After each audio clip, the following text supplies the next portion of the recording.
أعوذ بالله من الشيطان الرجيم بسم الله الرحمن الرحيم فكيف إذا جئنا من كل أمة بشهيد وجئنا بك على هؤلاء شهيدا صدق الله العلي العظيم. அளவிலா கருணையும் இணையிலா கிருபையும் உடைய அல்லாஹ்வின் திருப்பெயரால் முஹம்மதே, நாம் ஒவ்வொரு சமுதாயத்திலிருந்தும் சாட்சியாளர் ஒருவரை கொண்டு வந்து உம்மையும் இவர்கள் மீது சாட்சியாளர்களாக கொண்டு வரும் வேளையில் இவர்கள் என்ன செய்வார்கள் என்று சிந்தியுங்கள். அல்லாஹ் உண்மையே கூறினான். எல்லா புகழும் நம் அனைவரையும் அவனது இல்லத்தில் அதிகாலை இபாதத்தில் ஒருங்கிணைத்து அல்லாஹ் ஜல்ல ஷானஹு தஆலாவுக்கே உரித்தானது. சலாத்தும் சலாமும் நபிகளார் ஸல்லல்லாஹு அலைஹி வஸல்லம் அவர்கள் மீதும் அவர்களது வழிகாட்டுதலை பின்பற்றி நடக்கும் நல்லடியார் அனைவர் மீதும் குறிப்பாக இங்கு கூடியிருக்கும் நம் அனைவர் மீதும் என்றும் உண்டாகட்டுமாக. அன்புக்கும் மரியாதைக்குரிய அல்லாஹ்வின் நல்லடியார்களே, சூரத்து நிசா எனப்படும் 4வது அத்தியாயத்தின் 41வது வசனம் ஓதி காண்பிக்கப்பட்டு மொழிபெயர்ப்பும் வாசிக்கப்பட்டுள்ளது. அல்லாஹ் ஜல்ல ஷானஹு தஆலா குறிப்பிட்ட இந்த வசனத்தில் எத்தகைய எச்சரிக்கையை வழிகாட்டுதலை உள்ளடக்கி இதனை இறக்கியவனானோ அதனை சரியான முறையில் விளங்குவதற்கும் அதன்படி செயல்படுவதற்கும் அல்லாஹ் நம் அனைவர்களுக்கும் அருள்பாலிப்பானாக. இந்த வசனம் சூரத்து நிசா என்கிற 4வது அத்தியாயத்தினுடைய 41வது வசனம். இதற்கு முன்னால் 34 முதல் 40 வரையிலான வசனங்களிலே அல்லாஹ் ஜல்ல ஷானஹு தஆலா சில எச்சரிக்கைகளை குறிப்பிட்டிருந்தான்.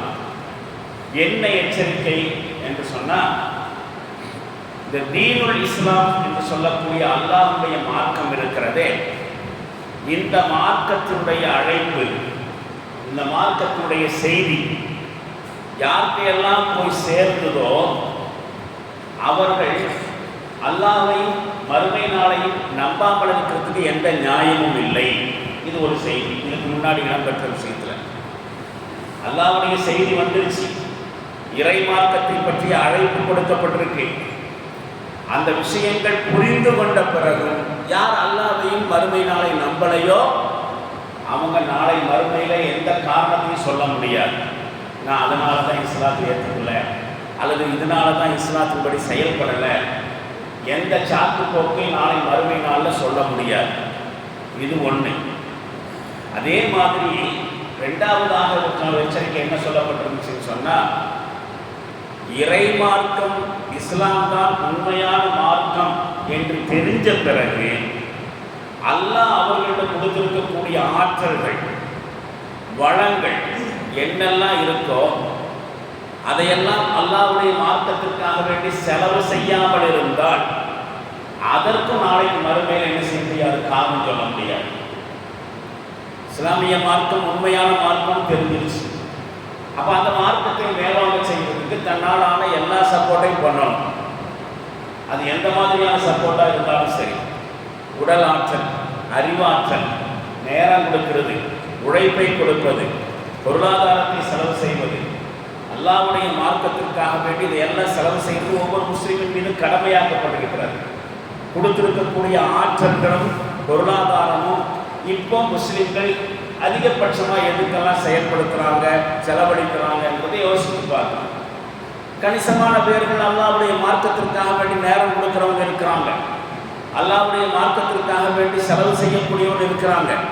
அல்லாஹ்வுடைய மார்க்கத்திற்காக வேண்டி செலவு செய்ய முடியாவிட்டாலும் ஏதாவது ஒரு வகையில் அல்லாஹ் கொடுத்திருக்கக்கூடிய அறிவையோ ஆற்றலையோ திறமைகளையோ அல்லது உடல் வலிமையையோ இறை மார்க்கத்திற்காக வேண்டி செலவு செய்கிறவங்க இருக்கிறாங்க.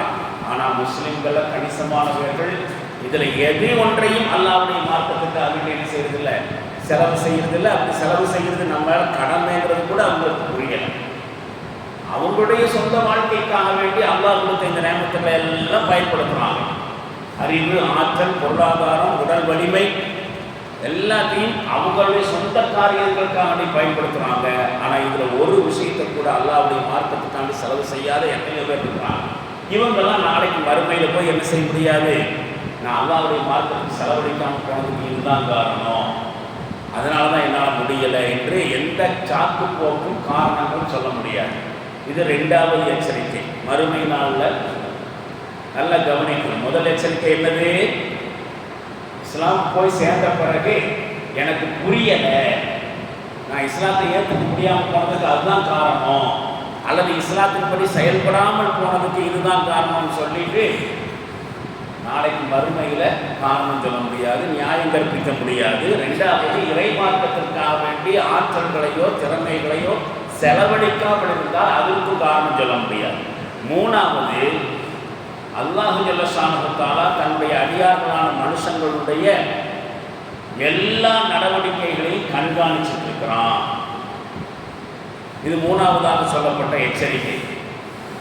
அதன் அடிப்படையில் நாலாவதாக இதுக்கு முன்னாடி சொல்லப்பட்ட வசனங்களில் மனுஷனுடைய எவ்வளவு சின்ன செயலாக இருந்தாலும் சரி, சாதாரணமான அற்பமான செயலாக இருந்தாலும் சரி, அதெல்லாம் நாளை மறுமையில் விசாரணைக்கு உட்படுத்தப்படும். விசாரணைக்கு உட்படுத்தப்படாத எந்த ஒரு செயலும் இருக்காது. சின்னதாக இருந்தாலும் சரி, பெருசாக இருந்தாலும் சரி, நல்லதாக இருந்தாலும் சரி, கெட்டதாக இருந்தாலும் சரி, மனுஷனுடைய ஒவ்வொரு செயலும் விசாரணை செய்வான் அல்லாஹ். அந்த விசாரணையுடைய முடிவில் விசாரணைக்கு தகுந்த மாதிரி, விசாரணையினுடைய ரிசல்ட் வந்த மாதிரி என்ன செய்வாங்க, அதற்கான விடுதலையோ அல்லது தண்டனையோ பெற வேண்டி இருக்கும். சும்மா விசாரணையை சொல்லிக்கொண்டு விசாரிச்சு விடுதலை கிடையாது. விசாரணைக்கு தகுந்த மாதிரி என்ன ஆகும், சின்னதோ பெருசோ நல்லதோ கெட்டதோ அதுக்கு தகுந்த ரிசல்ட்டையும் அனுபவிக்க வேண்டியிருக்கும். ஒன்று, செஞ்ச பாவங்களின் அடிப்படையில் தண்டனையை அனுபவிக்க வேண்டியிருக்கும், சின்னதோ பெருசோ, அல்லது சின்னதோ பெருசோ நல்ல அமல்களின் அடிப்படையில் அல்லாஹ்வுடைய விடுதலை பாதுகாப்பையும் பெறலாம். இப்படி 4 விஷயங்கள் இந்த 41வது வசனத்துக்கு முன்னாடி 34லிருந்து 40 வரைக்குமான வசனங்களில் மறுமையில் நடக்கக்கூடிய இந்த விஷயங்களை எல்லாம் தான் அல்லாஹ் வந்து சொல்லி எச்சரிக்கை செஞ்சிருந்தான். குர்ஆனில் மறுமையில் நடக்கக்கூடிய பல சம்பவங்கள் விவரிக்கப்பட்டிருக்கு. நாம் நினைக்கிற மாதிரி மறுமைங்கிறது ஒன்றும் சாதாரணமான நாள் இல்லை, அது ஒரு அதிபயங்கரமான நாள் என்று தான் குர்ஆனில் சொல்லப்பட்டிருக்கிறது. எந்த அளவுக்கு மறுமை நாளை குறித்து குர்ஆனில் சொல்லப்பட்டிருக்குதுன்னு சொன்னால், முழு கர்ப்பிணி உடனடியாக பிரசவித்து விடுவாள். அந்த கடுமையான சப்தத்தை கேட்டு ஆட்டோமேட்டிக்காக பிரசவமாயிடும். அதே மாதிரி அதனுடைய அதிபயங்கரமான சூழ்நிலைகளை பார்க்கக்கூடிய மனுஷனுடைய தலை உடனடியாக நரைச்சிருமா. கருமையாக இருக்கக்கூடிய தலை உடனடியாக நரைச்சிடும், செகண்ட்ல நரைச்சி போயிடும். பொதுவாக மனுஷனுக்கு நிறை எப்போ வரும், பல்வேறு வகையான அனுபவங்களின் பின்னணியில், குறிப்பாக சங்கடமான கசப்பான அனுபவங்களின் பின்னணியில் தான் நரைக்கிறதாக சொல்லப்படுகிறது. மறுமையில் நடக்கக்கூடிய சம்பவமும் யாருக்கும் ஒரு விருப்பமான சம்பவமாக இருக்காது. சந்திக்கிறதுக்கு, அந்த நிகழ்வுகளையெல்லாம் அட்டன் பண்ணுறதுக்கு யாருக்கும் துணிச்சலும் இருக்காது. அவ்வளவு கடுமையான சம்பவங்கள் நிறைஞ்ச நாளாக்கு மறுமை சொல்லப்படுது. கருமுடி நரைத்து போய்விடுகிற அளவுக்கு படுபயங்கரமான நிகழ்வுகளை கொண்ட ஒரு நாள் அப்படின்னு தான் குர்ஆனில் மறுமை பற்றி சொல்லப்பட்டிருக்கிறது. இந்த வசனத்தில் இப்பொழுது ஓதி காண்பிக்கப்பட்ட இந்த 4வது அத்தியாயம் 41வது வசனத்தில் மறுமை நடக்கக்கூடிய இன்னொரு முக்கியமான அதிதீவிரமான ஒரு எச்சரிக்கை இந்த வசனத்தில் சொல்லப்படுது. எப்படி ஆரம்பிக்குது, கைஃப இதா ஜிஅனா மின் குல்லி உம்மத்தின் பிஷஹீதி.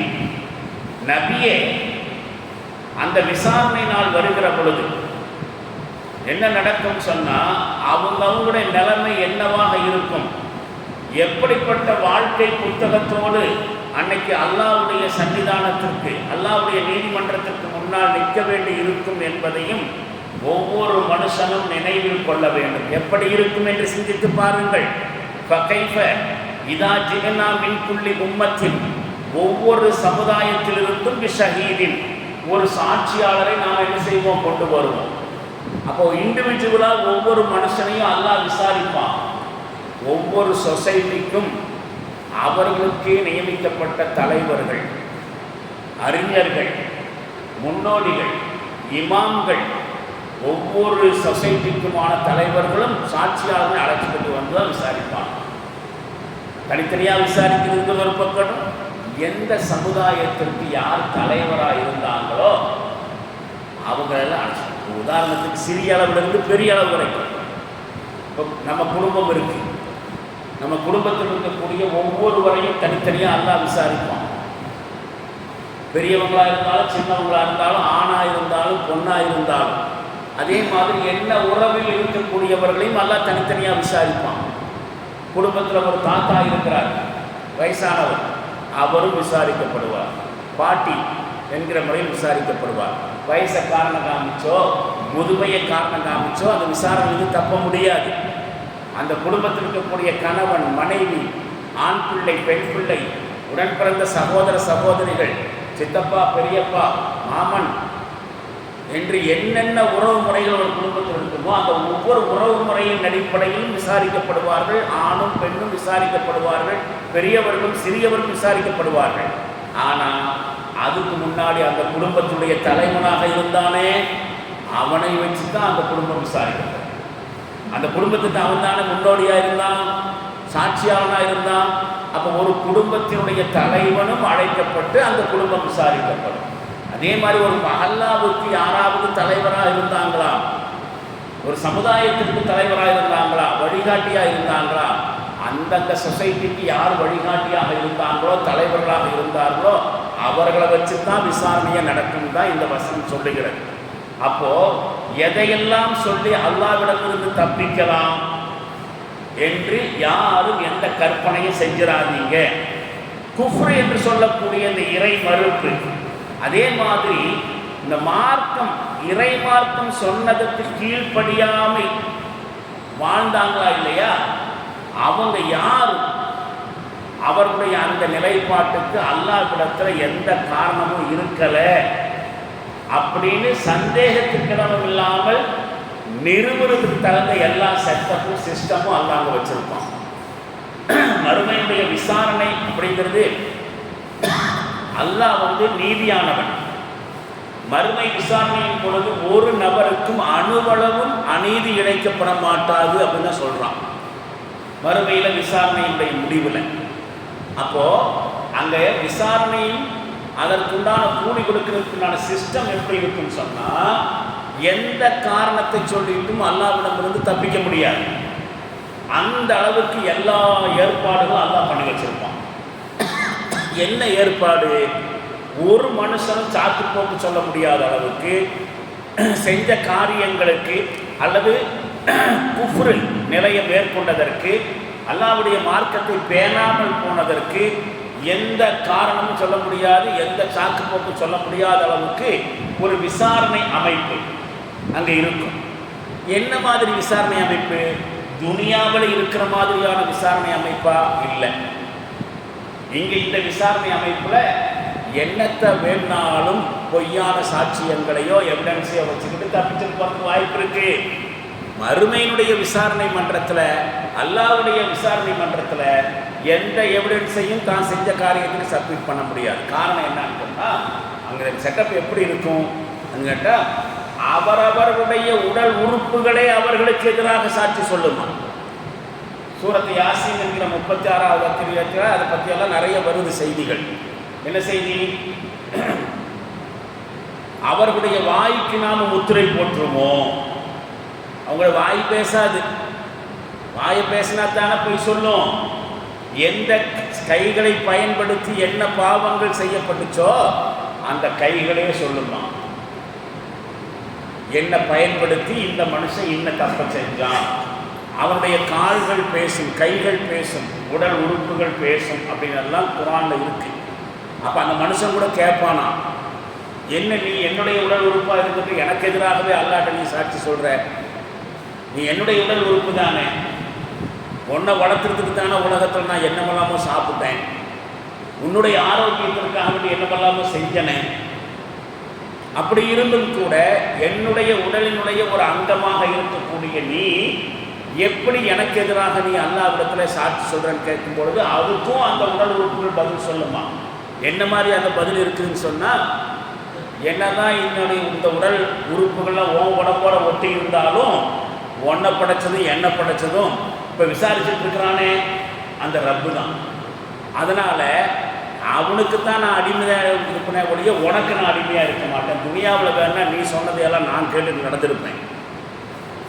இப்போ மறுமையில் அல்லாஹ்வுக்கும் உனக்கும் எனக்கு எஜமான், அந்த எஜமான் சொல்கிறத கேட்பேங்கிற கருத்தில் நம்முடைய உடல் உறுப்புகளை பதில் சொல்லப்பட்டிருக்கு. அப்போ நாளைக்கு மறுமையில் துல்லியமாக நிறுவப்படும் யார் என்ன செஞ்சாங்கங்கிறது. அந்த மாதிரியான ஒரு சிஸ்டம் இருக்கும். ஒவ்வொரு மக்கள் சமுதாயத்தையும் அல்லாஹ் விசாரணை செய்கிற சமயத்துக்கு அந்த விசாரணை செய்கிற பொழுது இன்னொரு சிஸ்டம் என்ன தெரியுமா? அதுதான் இந்த வசனத்தில் சொல்லப்படுகிற விஷயம். ஒவ்வொரு சமுதாயத்திலிருந்தும் அதனுடைய சாட்சியாளர்களை கொண்டு வருவோம். அவர்களுக்கென்று நியமிக்கப்பட்ட இறை தூதர்கள் அங்கு ஆஜராக்கப்படுவாங்க. அவரிடத்தில் கொடுக்கப்பட்ட அந்த இறை மார்க்கத்தின் பக்கமான அழைக்கிறது அப்படிங்கிற அந்த பொறுப்பை உரிய முறையில் நாங்கள் நிறைவேற்றி விட்டோம் அப்படின்னு அவங்க வாக்குமூலம் சொல்லுவாங்க. யா அல்லாஹ், இந்த சமுதாயத்துக்கு என்ன தூதரா நீ அனுப்பி வச்ச, ஒரு குறிப்பிட்ட செய்தியை எங்கிட்ட கொடுத்து இவங்களுக்கு கொண்டு போய் சேர்த்துருங்க அப்படின்னு சொல்லித்தான் என்னையெல்லாம் இறை தூதராக நீ தேர்வு செஞ்ச. நீ கொடுத்த அந்த இறை மார்க்கம் என்கிற செய்தியை கூடுதல் குறைவில்லாமல் நாங்கள் கொண்டு போய் அவங்கள்ட்ட சேர்த்துட்டோம். எங்கள் பொறுப்பு நாங்கள் கரெக்டாக என்ன செஞ்சிட்டோம், நிறைவேற்றிட்டோம். அதுக்கப்புறம் அந்த இஸ்லாமிய மார்க்கத்தை அவங்க ஃபாலோ பண்ணாமல் இருந்ததுக்கு நாங்கள் பொறுப்பாளி ஆக முடியாது. இதுதான் இறை மார்க்கத்துக்கு சாட்சியாளர்கள் ஷஹீது அப்படிங்கிறது. மின் குல்லி உம்மத்தின் ஷஹீதின், ஒவ்வொரு சமுதாயத்திலிருந்தும் அந்த சமுதாயத்திற்கு ஒரு சாட்சியாளரையும் கொண்டு வந்து விசாரிப்போம். அப்போ இறை தூதர்கள் அவங்களுடைய பொறுப்பை நிறைவேற்றி விட்டதை அங்கே வாக்கு மூலமாக கொடுத்துருவாங்க. நாங்கள் எந்த வகையிலையும் அந்த கொடுத்த அந்த இறை மார்க்கங்கிற செய்தியில் குறை வைக்கலை. முழுசாக கொண்டு போய் சேர்த்தணும், அதை எப்படி செயல்படுத்தணும் அப்படிங்கிறத நாங்கள் வாழ்ந்து காட்டியும் அவர்களுக்கு புரிய வச்சுட்டோம். வெறும் மெசேஜை பாஸ் பண்ணுறதோடு நாங்கள் நிற்கலை. பாஸ் பண்ண இந்த மெசேஜை எப்படி நடைமுறைப்படுத்துறது அதையும் நாங்கள் வாழ்ந்து செயல்முறை மூலமாக அவங்களுக்கு நாங்கள் சாட்சியாளராக இருந்துட்டோம். இறை மார்க்கம்னா என்னது, இறை மார்க்கத்தை எப்படி பின்பற்றணும் அப்படிங்கிறதுக்கு நாங்களும் ஒரு உயிருள்ள சாட்சியாக இருந்து என்ன செஞ்சோம், அவங்களுக்கு காட்டி கொடுத்து விட்டோம். அப்படின்னு அவரவர்களுக்கு அந்தந்த சமுதாயத்திற்கு நியமிக்கப்பட்ட இறை தூதர்கள் சாட்சியாக என்ன செய்வாங்க, வாக்கு மூலம் கொடுப்பாங்க. அது முடிஞ்ச உடனேயே இறை தூதர் மூலமாக யாருக்கெல்லாம் அழைப்பு கொடுக்கப்பட்டுச்சோ அவங்கள அல்லாஹ் கொடுத்து என்ன செய்வா, விசாரிப்பான். இறை தூதர்கள் பதில் சொல்லிட்டாங்க. சரி, இறை தூதர்கள் கொண்டு வந்த செய்தி உங்களுக்கு கிடைச்சா இல்லையா, தெரிஞ்சிச்சா இல்லையா, தெரிஞ்சு நீ என்ன பண்ண? அந்த விசாரணை இறை தூதர்களிடமிருந்து யாருக்கு திரும்பும்? அந்த இறை தூதர்கள் கொண்டு வந்து அழைப்பு கொடுத்தாங்க அந்த மக்கள்கிட்ட திரும்பும். அது எங்கிருந்து ஆரம்பிக்குது தெரியுமா? கபரிலிருந்து ஆரம்பிக்குது.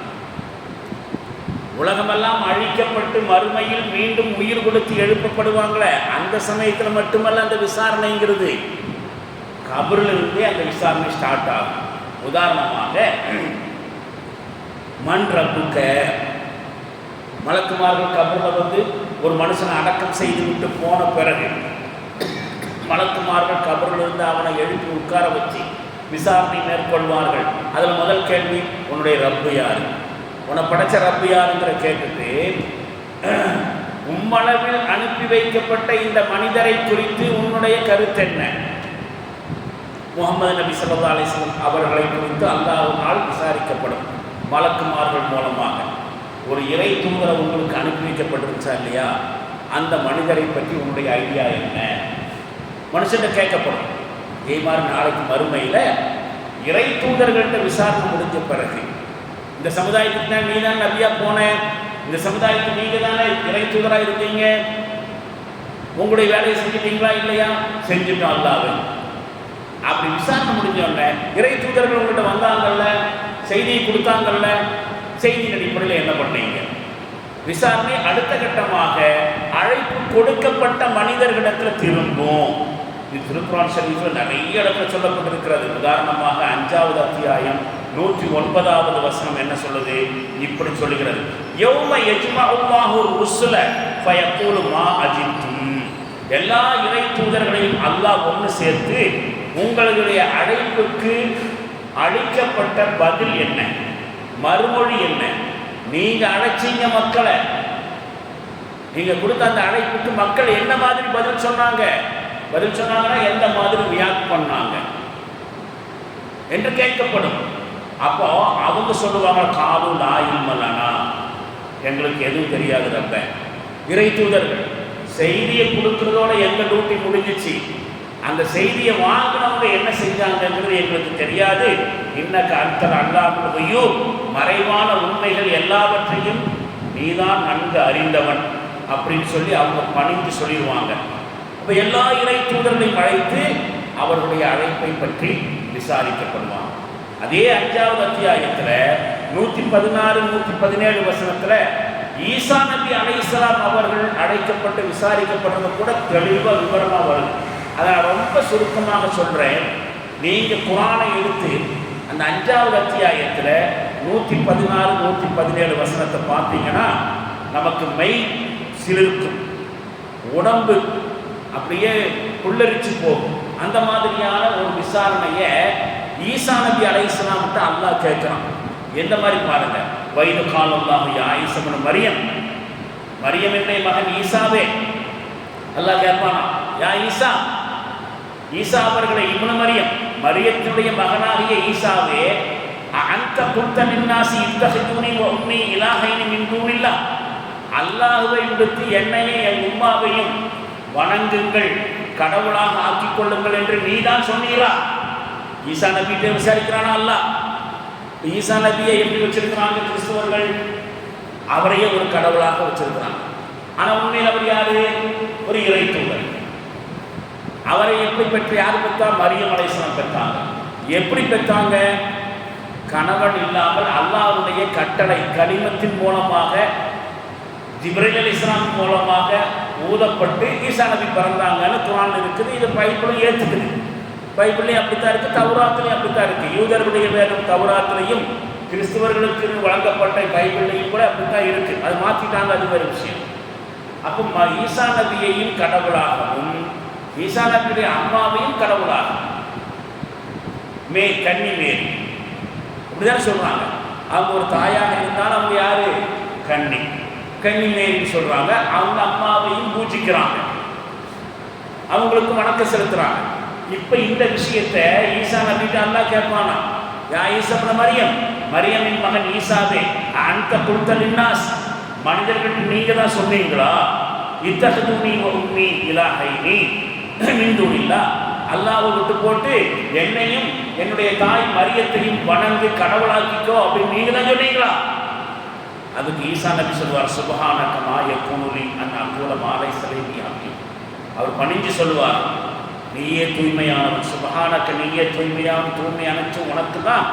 எனக்கு உரிமை இல்லாத விஷயத்தை சொல்றது எனக்கு எப்படி சரியாகும்? நான் எப்படி சொல்லியிருப்பேன் அல்லாஹ்? நான் எப்படி சொல்லியிருப்பேன்? இன் குன்து குல்துஹு ஃபகத் அலிம்தா, அப்படி நான் மக்கள்கிட்ட சொல்லியிருந்தா அதை நீ அறிந்திருப்பாயே.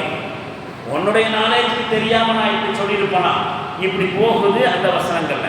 இப்போ நேராக கருதி நான் அந்த வசனத்தை முழுசா அர்த்தம் சொல்லலை, நீங்க எடுத்து பாருங்க. சூரத்துல் மாயிதா என்கிற 5வது அத்தியாயத்தில் 116, 117 வசனத்தில் ஈசா நபிகிட்ட அல்லாஹ் என்ன செய்யலாம்? அவருடைய சமுதாய மக்களை பற்றி விசாரிக்கிறான், அவர்கிட்டையும் விசாரிக்கிறான். இப்படி நிறைய வருது, சரியா? இப்போ ஒவ்வொரு மக்கள் பிரிவு, மனிதர்களை ஏகப்பட்ட பிரிவு இருக்கிறாங்க. அவங்க என்னென்ன மாதிரியான வேலைகளை எல்லாம் செஞ்சுட்டு இருந்தாங்களோ, என்னென்ன கடவுள் நம்பிக்கை வச்சிருந்தாங்களோ, அல்லாஹ்வுடைய மார்க்கமாக இருக்கக்கூடிய இஸ்லாத்திற்கு நேர் எதிரான முறையில் அவங்க ஏற்றுக்கொண்டிருந்த இறை தூதர்களே, அதெல்லாம் நாங்கள் ஒன்றும் சொல்லிக் கொடுக்குறோம், அல்லாஹ் அதெல்லாம் அவங்களா செஞ்சுக்கிட்டாங்க, அதுக்கும் எங்களுக்கு சம்மந்தம் இல்லைன்னு சாட்சியாகும். உதாரணமாக இயேசுநாதர் என்று அவர்கள் வணங்கி கொண்டிருக்கக்கூடிய அவர்கள் பக்கம் நியமிக்கப்பட்ட இயேசுநாதர் என்ன செய்வார்? ஈசா அலைஹிஸ்ஸலாம் அவங்க செஞ்சதுக்கு நாம் பொறுப்பாளி ஆக முடியாது, இதையெல்லாம் நாங்கள் ஒன்றும் சொல்லிக் கொடுக்கல என்று சொல்லி அவர்களுக்கு எதிராக. இப்போ கடைசியாக ஒரு முக்கியமான செய்தி, இந்த வசனத்தினுடைய ரூஹே அதுதான். இப்போ நான் ஓதி காண்பிச்ச வசனம் இருக்கே, அதனுடைய ரூஹே அதுதான். என்ன தெரியுமா அந்த வசனம்? நம்ம மறுபடியும் பாருங்க, என்ன சொல்லப்படுகிறது? ஃபகைஃப இதா ஜஅல்னா மின் குல்லி உம்மத்தின் பிஷஹீதின். நபியே நினைச்சு பாருங்க, ஒவ்வொரு சமுதாயத்தையும் அந்த சமுதாயத்தினுடைய சாட்சியாளர்களையே அடைச்சு நாம விசாரிக்கிற நேரத்தை நினைச்சு பாருங்கன்னு சொன்னதோட அடுத்து அல்லாஹ் சொல்றான், வஜித்னா பிக அலா ஹாவுலாய் ஷஹீதா. நபியே முஹம்மது அவர்களே, உங்களையும் நான் விசாரிப்பேன். நீங்க எந்த சமுதாயத்திற்கு நபியாக சாட்சியாளராக அனுப்பி வைக்கப்பட்டீங்களோ, நியமிக்கப்பட்டீங்களோ, அந்த நபியாக இருக்கக்கூடிய இறுதி நபியாக இருக்கக்கூடிய வஜித்னா பிக, உங்களையும் கொண்டு வருவோம். அலா ஹாவுலாய், இவர்களுக்காக, இவர்கள் மீது ஷஹீதன் சாட்சியாளராக வந்து விசாரிப்போம். இப்னு மஸ்ஊத் ரலியல்லாஹு அன்ஹு அவர்கள் இந்த சூரத்து நிசா என்கிற அத்தியாயத்தை ரசூலுல்லாஹ்வுக்கு முன்னாடி உட்கார்ந்து ஓதி காமிப்பாங்களாம். சஹாபாக்களை ஓத சொல்லி ரசூலுல்லாஹ் கேட்டுக்கிட்டே இருப்பாங்க. அப்படி இப்னு மஸ்ஊத் ரலியல்லாஹு அன்ஹு அவர்கள் இந்த சூரத்து நிசா என்கிற அத்தியாயத்தை ஆரம்பத்திலிருந்து அப்படியே ஓதிட்டு வரும்பொழுது இந்த 41வது வசனம் என்ன வசனம்? ஃபகைஃப இதா ஜினா மின் குல்லி உம்மத்தின் பிஷஹீத். ஒவ்வொரு சமுதாயத்திலிருந்தும் அந்த சமுதாயத்திற்குரிய சாட்சியாளர்களை நாம் அழைத்து விசாரிக்கும் பொழுது என்ன நடக்கும் என்பதை நினைச்சு பாருங்க. அதே மாதிரி வஜித்னா பிக அலா ஹாவுலாய் ஷஹீதா, முஹம்மது அவர்களே, இந்த சமுதாய மக்கள் மீது உங்களையும் சாட்சியாளர்களாக நாம் கொண்டு வருவோம், உங்களை விசாரிப்போம் அப்படிங்கிற வசனம் வந்த உடனேயே ரசூலுல்லாஹி ஸல்லல்லாஹு அலைஹி வஸல்லம் அவர்கள் இப்னு மஸ்ஊத் நிறுத்துங்க ஓதுறதை நிறுத்துங்கன்னு சொல்லிட்டு ரொம்ப உணர்ச்சி வசப்பட்டுட்டு நிறுத்த சொல்லிடுவாங்க. ரொம்ப எமோஷனல் ஆயிட்டு ரசூலுல்லாஹி ஸல்லல்லாஹு அலைஹி வஸல்லம் கண்களுக்கு வந்து கண்ணீர் தாரை தாரையாக வடியுமா. இந்த வசனத்தை ஓத கேட்கிற பொழுது நபி ஸல்லல்லாஹு அலைஹி வஸல்லம் அவர்களுடைய உணர்ச்சி வசப்பட்டதுக்கும் அவங்க கண்ணீரோடு அழுததற்கும் காரணம் 2 அப்படின்னு சொல்லப்படுது. 2 காரணம். ரசூலுல்லாஹ் ஏன் உணர்ச்சி வசப்பட்டாங்க, ஏன் அழுதாங்க அப்படிங்கிறது இந்த வசனத்தை ஓதும் பொழுது, ஒன்று தன்னிடத்திலே அல்லாஹ்வினால் ஒப்படைக்கப்பட்ட அந்த நபித்துவம் அப்படிங்கிற பொறுப்பு இருக்கா இல்லையா, அந்த பொறுப்பை குறித்த உணர்வு. என்ன உணர்வு? மக்களுக்கு அல்லாஹ்வுடைய செய்தியை கொண்டு வந்து புரிய வைக்கிறதுலையோ, அதை நடைமுறைப்படுத்தி காமிக்கிறதுலையோ என் புறத்திலிருந்து ஏதாவது தவறு வந்திருந்தா அதைத்தானே மக்களும் ஃபாலோ பண்ணியிருப்பாங்க. அப்புறம் அதுக்கு அல்லாஹ்ட்ட பதில் சொல்ல வேண்டியிருக்குமே. கொஞ்சம் யோசனை பண்ணி பாருங்கள். ரொம்ப உணர்வு பூர்வமான ஒரு நிகழ்வு, ஒரு செய்தி. நபி ஸல்லல்லாஹு அலைஹி வஸல்லம் அவர்கள் கண்ணீர் விட்டு உணர்ச்சி வசப்பட்டு அழுகிறாங்க. எதுக்கு அழுகிறாங்கன்னா, அல்லாஹ் என்ன நபியாக தேர்ந்தெடுத்தான், நுபுவத்துங்கிற பொறுப்பை என்கிட்ட கொடுத்தான். அந்த செய்தியை கொண்டு போய் சேர்க்கிற விஷயத்திலேயோ அல்லது செயல்படுத்தி காட்டுற விஷயத்திலேயோ என் தரப்பிலிருந்து ஏதாவது மிஸ்டேக் நடந்திருந்தா நான் அதுக்கு அல்லாஹ்ட்ட பதில் சொல்ல வேண்டி இருக்குமே அப்படின்னு அழுகிறாங்களாம். அவங்க மார்க்கத்தை தப்பான முறையில் புரிஞ்சுக்கிட்டு அதன்படி செயல்பட்டா அவங்க செஞ்ச தப்புக்கு நான் பதில் சொல்ல வேண்டி இருக்குமே. ஏன் அவங்க அப்படி தப்பு செஞ்சாங்க? நான் அதில் மிஸ்டேக் பண்ணியிருந்தான், நான் ஏதாவது அந்த செய்தியை கொண்டு போய் சேர்க்கிறதுல நான் தவறு செஞ்சிருந்தா அதே தானே இந்த மக்களும் ஃபாலோ பண்ணியிருப்பாங்க. அப்போ இந்த மக்கள் செஞ்ச தவறுகளுக்கு நான் அல்லாஹ்ட்ட பதில் சொல்ல வேண்டி இருக்குமே. அல்லாஹ் என்னையும் கூப்பிட்டுகளை விசாரிப்பேன்னு சொல்கிறான் இந்த வசனத்தில். இப்படின்னு சொல்லி அழுதிருக்கிறாங்க. இன்னொன்று என்ன தெரியுமா, ஒரு உண்மையை ஏற்றுக்கிறதுக்கும் ஏற்றுக்கொண்ட அந்த உண்மையை செயல்படுத்துறதுக்கும் எல்லா வகையான வழிகாட்டுதலையும் ரசூலுல்லாஹ் கொடுத்த பிறகும் இந்த மக்கள் அதன்படி செயல்படலைன்னு சொன்னால் அதுக்காக வேண்டி நாளை மறுமையில் இவர்களுக்கு அல்லாஹ்வின் தரப்பிலிருந்து கிடைக்கக்கூடிய தண்டனையை நினைச்சு அழுகிறாங்க. ஒன்று, தன்னுடைய பொறுப்பில் ஏதாவது குறைபாடு வந்திருந்தால் அல்லாஹ் என்ன விசாரிப்பானேங்கிற காரணம். இன்னொன்று, எல்லா மெசேஜையும் கொண்டு போய் சேர்த்தியாச்சு, ஏற்றுக்கொள்வதற்கான எல்லா வழிவகைகளையும் காமிச்சு கொடுத்தாச்சு. அதுக்கப்புறமும் இந்த மக்கள் இஸ்லாத்தின்படி செயல்படலைன்னு சொன்னால் அதுக்கு அல்லாஹ் தண்டனை கொடுப்பானல்ல. அந்த தண்டனையும் கடுமையாக இருக்குமே, அந்த தண்டனை என்னுடைய உம்மத்தை அனுபவிக்க வேண்டி இருக்குமே. அவங்களுடைய அழுகைக்கும் உணர்ச்சி வசப்படுறதுக்கும் இது 2வது காரணமாக சொல்லப்படுது. தன் மூலமாக பாவங்களிலிருந்து கரையேற வேண்டிய தன்னுடைய நேசத்துக்குரிய அந்த உம்மத்தினர்கள் கண்ணை மூடிக்கிட்டு நரகத்தை நோக்கி போகிறத ரசூலுல்லாஹ்னால சகிக்க முடியலை. இவ்வளவு சொல்கிறேன், இந்த மக்கள் கேட்க மாட்டேங்கிறாங்க. இப்போ இன்னைக்கு முஸ்லீம்களாக இருந்துக்கிட்டு இஸ்லாத்தின்படி நடக்காதவர்களை நபி ஸல்லல்லாஹு அலைஹி வஸல்லம் அன்னைக்கு யோசனை எழுதியிருக்காங்க. இவர்கள்லாம் இஸ்லாத்தின்படி நடக்கலைன்னு சொன்னால் நாளைக்கு இவங்களுக்கு கிடைக்கக்கூடிய தண்டனை சாதாரணமாக இருக்காத, இதுவும் காரணம். அப்போ இறை தூதர்களுக்கு பிறகு பிற்கால மனிதர்கள் சத்தியத்திற்கு சாட்சியாக இருக்கும். இப்போ இறை தூதர்கள் வர்றதில்லை. அதுக்கு பதிலாக இறை தூதர்களை யார் ஏற்றுக்கொண்டிருக்கிறார்களோ அவர்கள் தான் என்ன செய்ய வேண்டியிருக்கும்? இந்த சமுதாயத்திற்கு சாட்சியாளராக இருக்கும். இப்போ ரசூலுல்லாஹ் ஹயாத்தோடு இருந்த காலம் வரைக்கும் அவருடைய சமுதாய மக்களை வச்சுக்கிட்டு ரசூலுல்லாஹ் இறை தூதர்ன்ற முறையில் அல்லாஹ்ட்ட பதில் சொல்ல வேண்டியிருக்கும். ரசூலுல்லாஹ்வுடைய காலத்துக்கு பிறகு யாரெல்லாம் ரசூலுல்லாஹ்வை ஏற்றுக்கிட்டாங்களோ அவங்கெல்லாம் என்ன செய்ய வேண்டியிருக்கும்?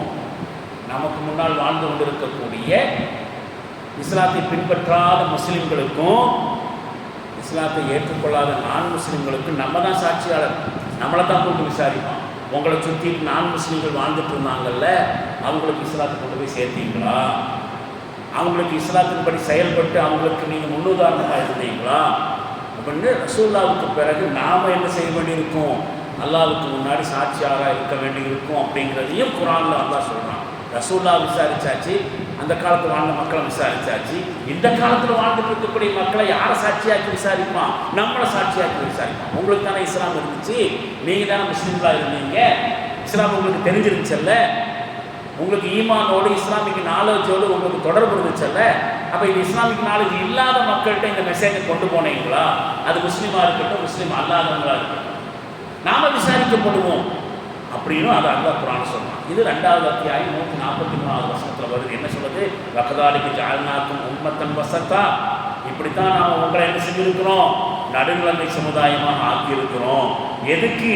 நீ தற்கூன சுஹதாஅலன்னாஸ், மனிதர்களுக்கு நீங்கள் சாட்சியாக இருக்கணும்.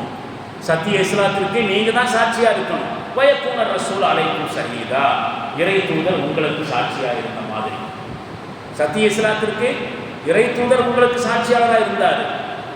இன்னைக்கு உலகத்தில் வாழ்ந்துட்டு இருக்கக்கூடிய மக்களுக்கு நீங்கள் சாட்சியாளர் இருக்கணுங்கிறதுக்காண்டி தான் உங்களை நாம் என்ன செஞ்சுருக்கிறோம்?